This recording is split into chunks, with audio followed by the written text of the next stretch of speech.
Hello and welcome to NewFilmmakers Los Angeles in partnership with Movie Maker magazine. My name is Danny DeLillo. We're here at the South Park Center and I'm here with Montana and Emily with their movie Esther. Let's take a look at the clip.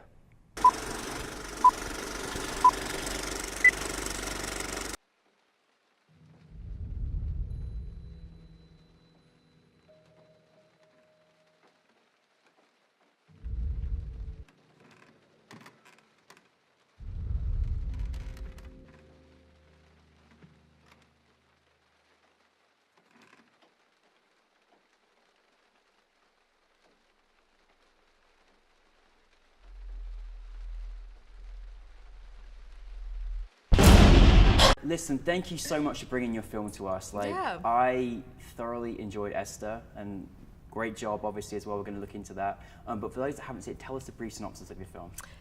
It is about a man who hires his mistress to kill his wife, and then in the middle of the night, spooky events occur, and the night takes a very weird turn. Very spooky event. I made the mistake of watching this movie by myself, which was not good. Okay, I was just sitting there in a scared little ball by myself. So thank you for that. Yeah. Where did the inspiration come from making this project?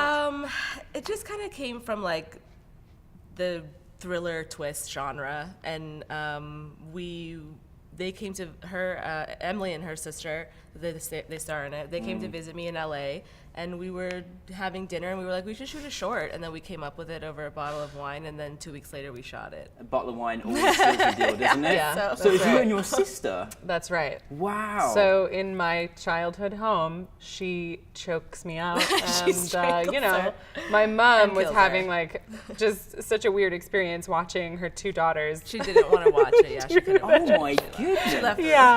Yeah, she left the room. And the fact that you're making this genre in your childhood home, that I mean, was that kind of an experience? Can you go back home now? Is that okay? Oh yeah, absolutely. It's no problem at all because it's such a different, it's such a different feeling being there for just family events versus like being there to film. Yeah, it was just totally different. Transformed the entire place. Yeah. I mean, you both did it in your individual fields. A great job, and obviously Emily, you also produced it as well, which was absolutely brilliant.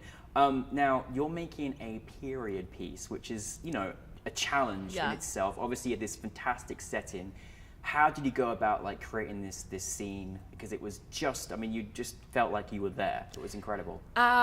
It's very hard. We used all candlelight. We got inspired by Barry Lyndon because he used all candlelight, and Kubrick did.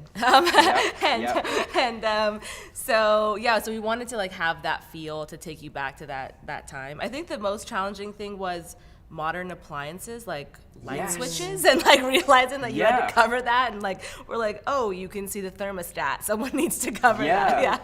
So it was mostly that kind of stuff, and then understanding like, oh, if this takes place in 1912, what modern stuff do they have? Like, what would they have at that time? So it was very hard. And then if you're working on such a low budget, that we have to check ourselves. We don't have like a historian. We don't have someone that's like watching, and we didn't have a script supervisor. Like we don't have like any of that. So it sort of was on us to be like, oh shoot, there's something in the shot that's modern, take it out, or is that 1912? So that was really difficult, making sure that we got all that correct. Yeah, no, you did it well, because obviously how many movies have you seen where you look back on the film like, oh, there was a thermostat there. Yeah, so you really have to check. It's a very important aspect to check in on as well, actually. It's hard. But you just created this world that did feel like it was over 100 years ago so wonderfully well. And obviously, as you said, a bottle of wine helped the casting process a little bit, and understanding maybe the roles you were going to take with your sister. How was the casting process for you, and how was that as a producer, and then obviously being in it as well? How was that experience for you? Well, I think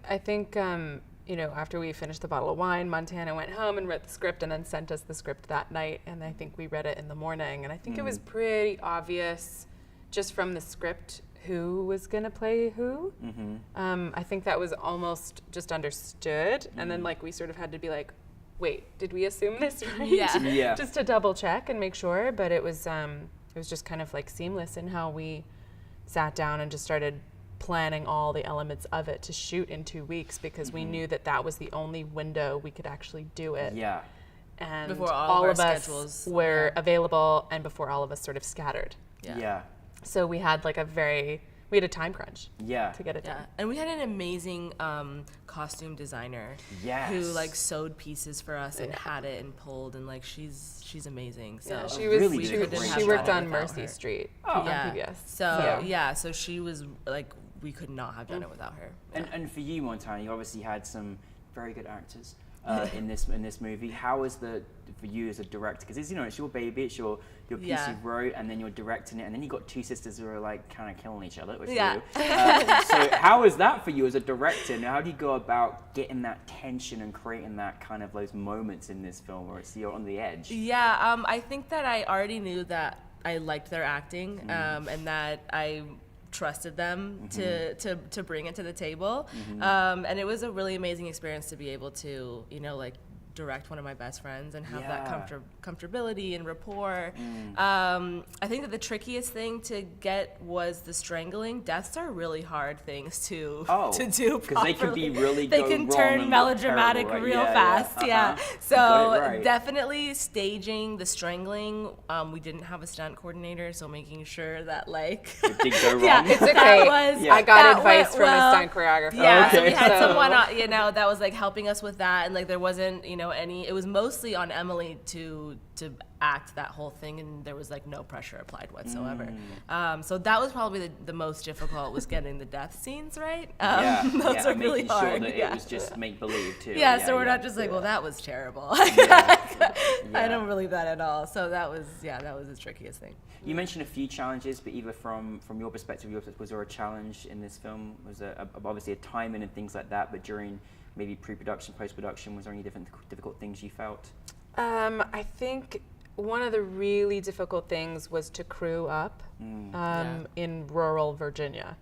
Yeah. I mean, just with a budget that we were working with, which was very small. Yeah. And there's only a certain amount of people in Virginia who are able to do certain aspects of film production. Yeah. And then they ask for such a quote that we were like, we can't actually it was really hard pay you people. that. Yeah. So that was a tricky part of pre-production, but once we got our crew, I think we were pretty happy. Yeah. For the most part anyway. And then we had to like reallocate kind of money to different places, like, okay, we got to pay these people more and make sure we have people that we trust. Yeah. Because like you can't, it's so hard knowing where you put all that, and and you can't sort of skimp out on certain things, otherwise like then it's like the whole thing was a waste of time. So you have to make sure you treat people right and do it properly, even if like you're working with no money. So I think as an actor, the most difficult part for me was being in the makeup for 6 hours, like the full body makeup. Yeah, because we had to paint her. Because it was an overnight shoot, and so at 12 o'clock at night, I get in this makeup. Overnights are rough. And I was like sitting there, literally couldn't move, and like was just sitting there like, I want to like itch or I want to like move, and I can't because I've got all this makeup on my entire body, and I didn't want to ruin it.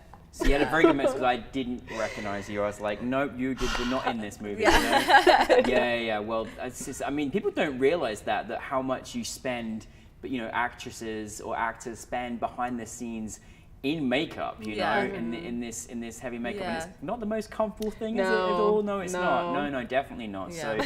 So good job there. Yeah. Obviously, you got this dream team going on here, which is lovely. Isn't it? How important is it to find people that like, oh my goodness, like this just clicks and this very feels important. good. Yeah. I don't think you can make art properly if you just aren't all on the same page. Yeah. And it only takes like one bad apple to sort of ruin the whole process. And you have to keep up the energy as producer and as director to kind of like keep that moving along as well, right? Yeah, you can't, because I think that as a director, it's on you to sort of be the captain of the ship, and if people see that you're doubting things or you're nervous or you're scared or you're frustrated, like it just sort of seeps into the energy of everything else. So like no matter what's happening, you just have to be like, let's keep going, let's be positive, and so that's it's really such an important thing to be aware of, I think, because I think people don't realize that you are steering this ship together, and you pretty much influence everybody around you as well, and keep it going. It's so important, Yeah, you have to energy set a tone. wise, and which is great. What was it like having your film? I mean, I'm sure you scared the hell out of our audience, but what was it like with your film, New Filmmakers LA, in front of the audience? What was that feeling like? I hate watching my own stuff. Oh, you do? Yeah.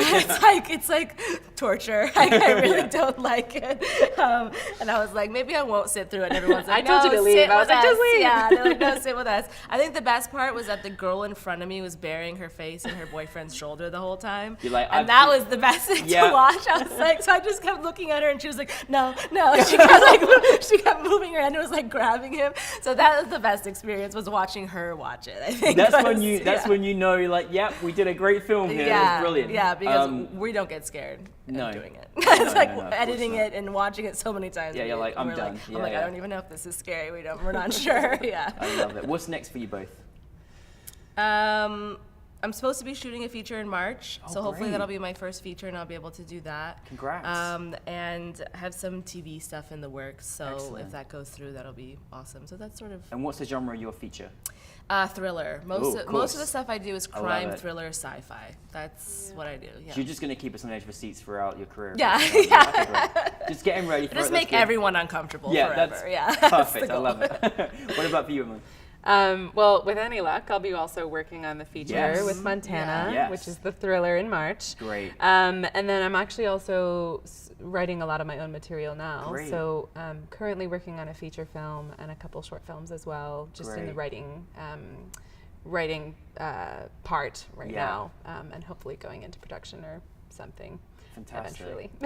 And so far in your careers, do you have a piece of advice that you have been given or may have to give for filmmakers out there, particularly giving yourself such challenges, making period pieces, doing it in rural Virginia, in places it's not like LA where everything's very, very accessible?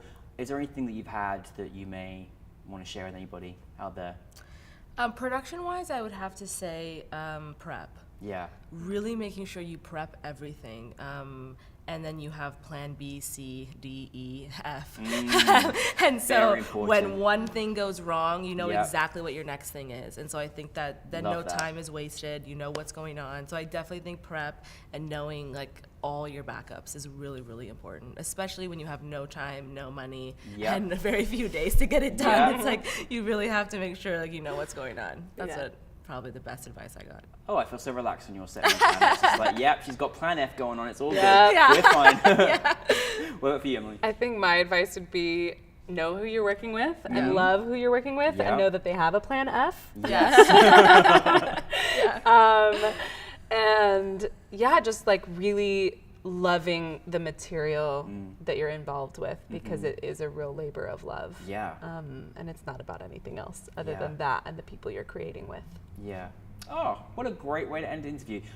Thank you both for your talents. Thank you love so your much. work. Thank you for Esther, and we're looking forward to being on the edge of our seats for much more in the future. So thank you both. Thank you so much. Thank you, Montana and Emily.